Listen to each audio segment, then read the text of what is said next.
Yo, yo, yo, yo, yo, yo, yo. Pronounce it like the letter, I don't say it at all. It's your boy S, and this is Barz Wrestling Media. Make sure you like, share, subscribe to the channel. Hit the notification bell for more content. Coming up next, Andrade's contract. Man, the verbiage in this joint is crazy. This is what I'm going to tell you. And this is what I read. We're going to talk about it coming up next.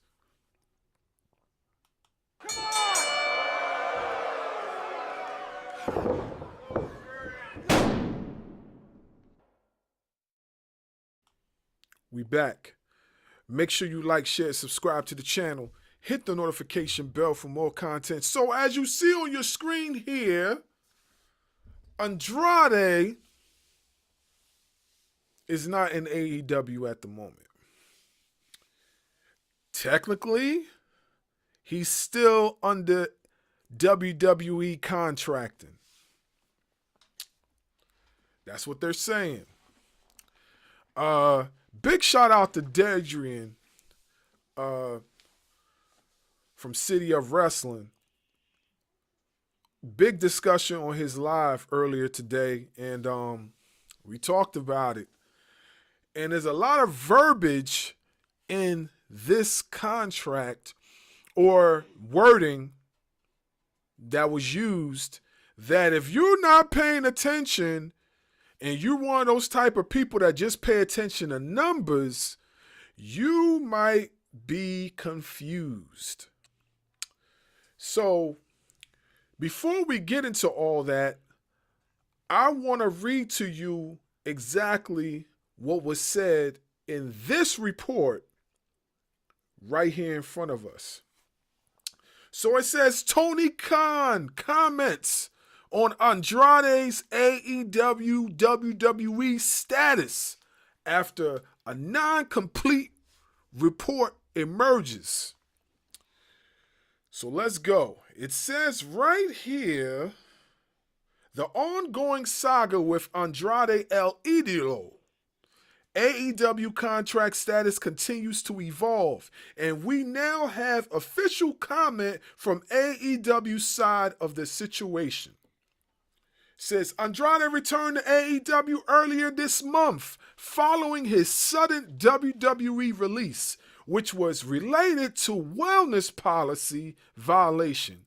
He was set up to be in a program with Kenny Omega. Y'all remember that? We talked about it on Ring Ropes and Turnbuckle. Joining the Don Callis family in the process. Okay. It says, however, it's very possible that the fans do not see Andrade for some time. The takedown on SI noted. Okay, so this is the site that's talking about what's going on with Andrade's contract. They're saying the name is the takedown. So the takedown SI noted earlier that Andrade was dealing with potential non-complete situation regarding this WWE exit. In an update reported, the Wrestling Observer states that TKO has 1 year non-complete clause that triggered when talent is fired for a cause or breach of contract. It is believed that this could be the situation of Andrade's current dealing. All right, there's more, folks. The 35-year-old was set to begin his second tenure with the company after leaving AEW initially at the end of 2023. He returned to WWE at the Royal Rumble in 2024 and had his final match with the company at SummerSlam in a TLC match teaming with Rey Fenix. Tony Khan comments on Andrade's situation. The AEW founder Tony Khan led a conference call on Thursday afternoon to talk about the upcoming AEW Wrestle Dream pay-per-view, and the takedown on SI was offered the first question. Khan was asked about where Andrade's situation currently stands. So he says here, well, I would echo segments and had said at AEW World's End 2023 when Andrade initially left a few years ago, and I would say that I have a ton of respect for Andrade El Idolo. I think he's an amazing wrestler, and I think that when he left in 2023, it was a very high note, Khan said. Just reiterated everything I said at his departure of a few years ago, and I still feel that way. And I think Andrade is a great wrestler, and I'm excited to see what's next for him, and I will leave it at that.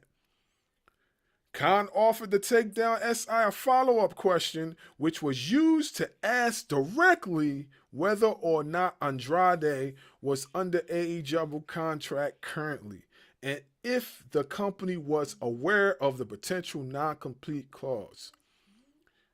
So, basically, let me just paraphrase, because it's a lot more. So basically, what is being said is that no one knew about what was going on with Andrade. No one knew. No one knew. It's new to everybody. Now, I think what made the confusion here was the fact that they said he was fired. So here's the thing, right? If a job fires you, terminated, get rid of, out of here. If they fire you, right, doesn't that necessarily mean you could go wherever the heck you want to go? Since when do I get fired from a job, but you still keep me under contract? Where do they do that at? Where do they do that at? Since when do you fire somebody and then you keep them under contract? If you firing them, that means you're getting rid of them, right? That means they don't work for you no more. Since when do you fire somebody and still hold them under contract for 90 days? Now, I know what some of y'all gonna say. Oh, well, WWE's been doing that. Well, I thought they got rid of that whole thing a year or two ago. So that means they're still doing that old behavior? That makes no sense. That makes no sense. You gotta look at what you're signing, folks. You have to look at what you're signing. You can't just walk up in there and see the numbers and like, oh, this is a lot of money, and then you go ahead and jump on it only to get screwed over later. You gotta look at the fine print. Now, I don't know if he looked at it or if he didn't. I don't know. But what I do know is that this is messed up. So you're gonna stop this man's way of living for 90 days. That's about a year, I believe. That's about a year or close to it or whatever. I don't know. I'm just saying that's a long time to stop somebody from eating. You know what I'm saying? Now, I don't know his situation. I'm assuming he got bread. So I'm assuming he going to be all right. But the principle behind it is that you're stopping his way of living. So just imagine, right? Just imagine if it was somebody that was making a simple salary of maybe $150,000 a year. And they worked for WWE. They making $150,000 a year. They get fired. They can't work for 90 days. Within that 90 days, they can't work. Right? They're only making $150,000 a year. They can't work within that 90 days, nor can they get paid. Imagine that. Low man on the totem pole working for WWE. I'm making $150,000 a year. I can't work for no other rival company or any other wrestling company, period, in the United States. And I'm not getting paid. Imagine that. Man. So, I mean, it's messed up. It's messed up. It is messed up. This is really messed up. I'm like, man, listen, this is bad. This is bad. Like,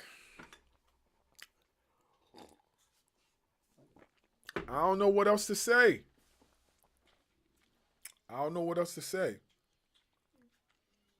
Like, to me, when you get fired,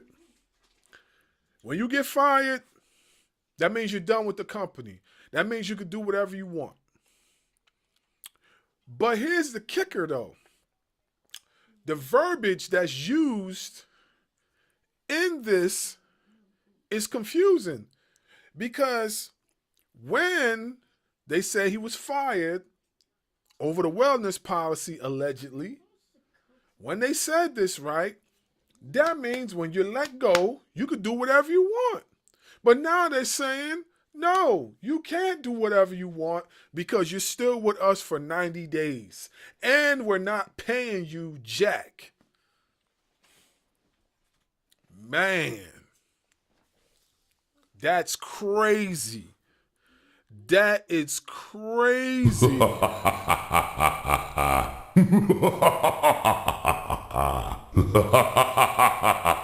That is crazy. Yeah, that's messed up. That is messed up. That's some wild work. That is some wild work. Look, I mean, look, I don't claim to be no expert on these type of things, but I just call it like I see it. There's no way on God's green earth that if I'm a wrestler that I'm going to sign something like that. I don't care how much the money is. I'm just saying. So, I don't know how these contract negotiation works, but man, that is crazy. That is crazy. And hey, what else can I say? But let's continue, shall we? Because there's a lot other stuff that is entangled in this whole situation, right? There's a lot of stuff that's entangled in this. So let's look over at the tablet, shall we? Because I want to point out a few things. So right here, I'm looking at it, and I looked this up on ChatGPT. So ChatGPT is giving me the rundown of everything. So it says here, Andrade was released by WWE in September 2025. Released. Let go. Out of here. Right? It says WWE claims that he is subjected to a 90-day non-complete clause, even though he was released without pay.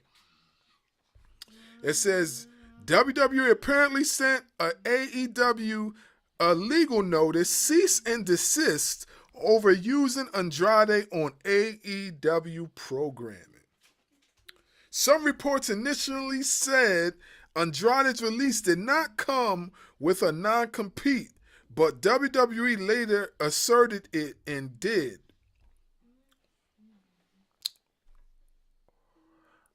I'm going to be honest with you. I didn't hear nothing said about a non-complete clause when they released him, when they fired him. I didn't hear nothing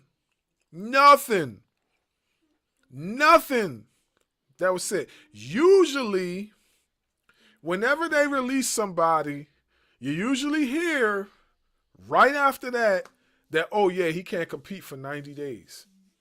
So what? So what were they assuming that everybody knew?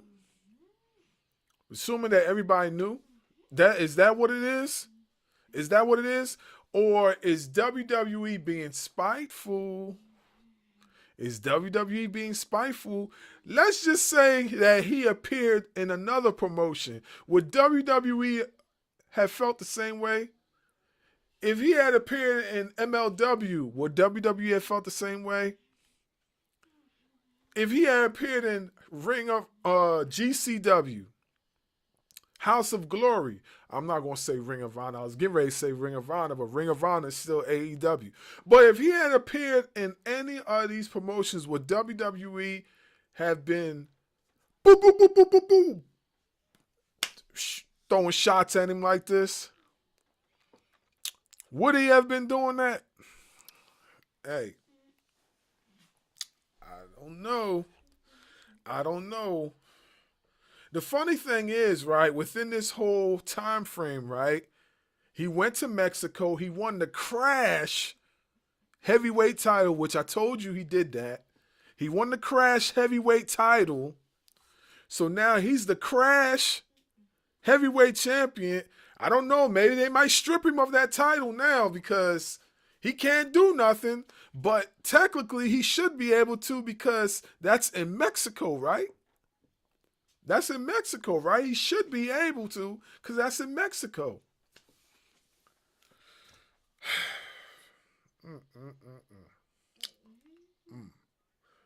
This is bad. This is bad. You know. So everybody in here is basically saying the same thing. No one on here is really saying anything different. The funny thing about it is that, right, the wording, that's the most funniest thing in this whole thing is the wording. The wording is the most funniest thing because really no one really knows how they got this off. You fired me. You didn't mention nothing about non-compete. Usually, that's the first thing that you say, non-compete. I can't compete. And then all of a sudden, you pull the non-compete clause out. So I'm just wondering, right? If he had showed up somewhere else, would they have acted the same way? I'm just wondering that. But here's a funny thing, though, right? So I'm assuming, or maybe I'm wrong, but I'm assuming this is just for the United States. That's what I'm assuming, right? So what if he decides to go to New Japan or DDT or Pro Wrestling Noah or All Japan and compete? Would this clause still be in effect? That's what I want to know. Would this still be in effect? That's what I want to know. Would it still be in effect? Listen. That's crazy work. That's crazy work. That's crazy work. But hey, man. Hey, you know, we'll try to keep tabs on this whole thing as much as we can. We'll try to keep tabs on it as much as we can over here. I plan to go into more detail with this on Ring Ropes and Turnbuckle with the homie Dub. And we could just speak on this a little bit further. But yeah, man, this is wild. This is wild, man. I hope Andrade's lawyered up. I hope he's lawyered up. I hope he got all the lawyers he can, because he going to need them for this. He definitely going to need the lawyers for this. Yeah. Anyway, tonight we are interviewing on Ring Ropes and Turnbuckle Podcast. We'll be right back over here on Facebook and on YouTube interviewing the remarkable Ryan Rembrandt. That's right. The understudy to the All-Father, Darius Carter. We'll be interviewing him tonight. Tomorrow, we'll be interviewing NWA Zone. Psycho Boy Father will be in the building with us tomorrow. So, we busy. We busy up in here. Next week, we got a big one for y'all. We'll talk more about that later. But other than that, it's your boy, Barz Wrestling Media, and I'll be back with another one. Salute.